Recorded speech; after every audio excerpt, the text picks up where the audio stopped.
पांजरे बेटचा हा पॉइंट एवढा भारी आहे ना, तुम्हाला इथून घरी जाऊशी वाटणार नाही का माहितीये. पुढे सांगतो, व्हिडिओ कंटिन्यू करा. तर रामराम मंडळी, आता श्रीवस वॉटरफॉलच्या पाण्यात भिजलो होतो आणि निघालो होतो पांजरे बेटला. चलो, तिकडे जातानाच आता आम्ही आलो इथं लवाळवाडीला. हा पॉइंट एवढा फेमस आहे ना, काय दिवस या पॉइंट ना इंस्टाग्रामची फीड जॅम केलती, पण सध्या इथं पाणी नाही. आणि आता आलोय आम्ही पांजरे बेटला. माझ्या मागे गेट दिसतोय, तिथूनच आपल्याला आज जायचे. आणि 8च दगडांनी मस्त पांजरे बेट नाव बनवलंय. आता हिंडत हिंडत निघालोय पुढं, बघू काय काय बघाय भेटत आहे. ह्या काय पहिला दर्शन झाला त्या जुन्या काळाचा हापशाचा, आणि ह्या पहा डोंगरा एवढा टावर.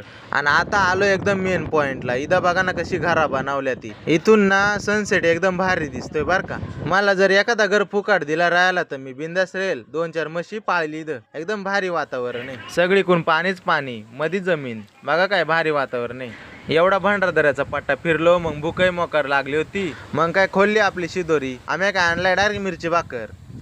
आणि नदीच्या थंड थंड पाण्यानं ताण पण भागावली. आणि मित्रांनो, या पट्ट्याचे पूर्ण व्हिडिओ YouTube चॅनलवर टाकणार आहे, तर नक्की बघा आणि व्हिडिओला लाईक शेअर फॉलो नक्की करा.